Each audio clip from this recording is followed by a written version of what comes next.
Good morning. सकाळी सकाळीचं वातावरण काहीसं असं होतं आणि सुट्टीच्या दिवशी पण सकाळी 6 वाजता उठायचं एवढं जीवावर येतं ना की विचारूच नका. सकाळी सकाळी उठलं, मी माझा सगळा स्वयंपाक आवरला, तोपर्यंत मुलं पण उठली होती म्हणून मग चहा मांडून घेतला सगळ्यांसाठी. मग मस्तपैकी गरमागरम चहा पिले आणि आज काहीतरी महत्त्वाचं काम करायचं होतं. ते मी गणपतीच्या अगोदरच करायला पाहिजे होतं, पण पावसामुळे ते राहूनच गेलं. आता सध्या रूमची हालत अशी झालेली आहे, आता मला आज ह्या रूमला कलर करायचा आहे.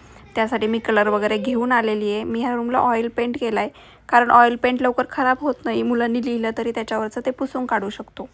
आता हे सगळं करताना मेहनत एवढी जास्त आहे, पण शेवट रिझल्ट बघितला ना की छान वाटतं. त्यामुळे मेहनतीचं काही वाटत नाही. आणि हे सगळ्यात महत्त्वाचं म्हणजे हे सगळं मला एकटीलाच करायचं आहे.